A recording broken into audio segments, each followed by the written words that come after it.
Review of my Rumble Air SS as requested. So it's been a few months since I got it. I've done some revisions to it. I'll just go through the revisions. The rear shocks were way too stiff. They're rated, I think, 4 times over what they should have been. So I ordered some 7mm springs, and I went an inch longer because I'm 6'5". That was pretty straightforward. Doing so though, the kickstand became too short, so I had to drill and make the kickstand adjustable. You can kind of see that bolt right in there. So with that bolt, I can adjust it to different lengths depending if I wanted to go shorter or longer. I also removed the cranks, at least for the time being, and moved the pegs up into a more comfortable lower riding position. I'm also trying to source a second pair, so I took the seats long enough so I could ride 2 people. While I'm down here, I changed out the charger. The charger used to be part of the side panel with a big old power switch, and there was issues with that, at least to me. The power switch was connected to the alarm, and when you turn off the power switch, the alarm also goes off with it. That's no good in my eyes. So decided to change the side panels. That's a plexiglass, and we got an XT60 charge point. Now I don't like to put anything into the side panels. Bike didn't come with tail lights. It came with a brake light but no turn signals. The headlight wasn't bright. It was actually just like a kind of like a daylight. So you can see here, added a proper headlight. I think that's a 6-inch diameter. Added front and rear turn signals. We can even do it right now.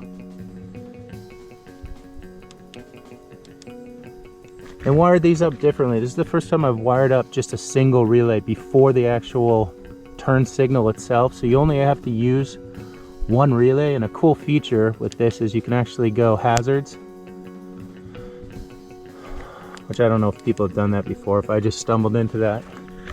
And then on the rear, I had to make that, I wanted to go big tail light, big brake light. So tail light's now on a switch. You can run it all dark if you want to, but otherwise, I don't know if it shows up, but it's a pretty bright as taillights go. And it's still hooked up to the brake light, so it gets even brighter when you pull the brake. Turn signals are just some LEDs, not designed for bikes, but I've used these in the past for other projects. They work really well.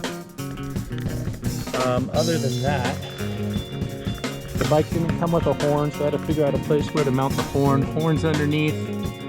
A little bit high pitch, but oh well.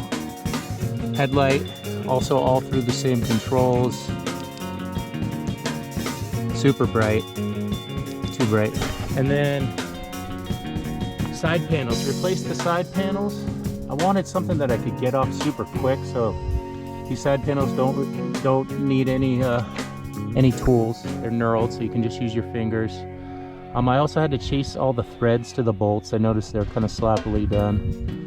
So plexiglass side panels. I relocated the XT60. I added an XT60 charge port, which is what I use on all my bikes, just for convenience sake. I ended up replacing the battery. The battery that came in the bike is not LiPos. It actually uses the LiFe P04s, which are kind of cool, but just super heavy. This battery pack that I have in there is a Chris from Lightspeed, shout out, 45 amp hour Sony, uses the Sony's. It's got a 300 output BMS. This is actually the first day it's gone in, or actually went in yesterday. In addition, in fact, I might as well just pull this side cover out because I decided to rewire the whole thing. So I chopped all the wiring out. I knew I was going to be doing a bunch of 12-volt accessory wiring anyway. People have asked, is it hard to wire up an e-bike or to build an e-bike? In my opinion, the bike itself is kind of the easy part. If you've ever built a bicycle or a motorcycle, it's not too much different. There's really only 5 wires that need to be connected to the controller to make the bike work. Where the real wiring comes in is when you want to start adding 12-volt accessories. So if, let's say, the horn or any of the safety features, then it becomes a bit of a pain in the butt. So here on the side panel, I use 6, I think they're M5, knurled M5s.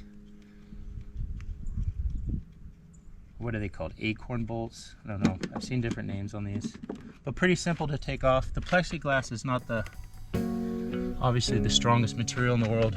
So, because I don't plan on having this battery in here forever, I just put in some 3M tape to keep it centered so it didn't slop around in there. This is all my wiring. All that wiring is for the most part just for all the accessories. It's color coded, so if God forbid anything were to happen, I could track it down pretty quick. So Sony 45-300 amp BMS. That's a new controller. It's larger. It's Sabaton, but instead of the stock 150, it's a 200. God, there's been a bunch of stuff. When I added all the accessories, there became too much cabling for the bottom triple tree. So I had to grind out some of the triple tree, which I hope can show up here. Ground that out yesterday, painted it. The other side was already done because it had other wiring. Here's a quick peek at my new controls. So headlight, turn signals, horn. This is for that's for the tail light. Then we got 2 more. So I put the Inductive Charger, which is a feature, cool feature, rumble included, for your phone on the top. Has a magnet to attach your phone. So I put it on a switch because I don't want it sucking down my battery when I'm at home, so I can turn it off. And then a friend, I don't normally like to do too many bells and whistles, but a friend said if you're using clear plexiglass side panels, to also add an LED. So for him, you can actually see it. There it is. It pops really nicely at night. We won't be able to see it at day, but it makes it glow. And then the other big one was I got rid of the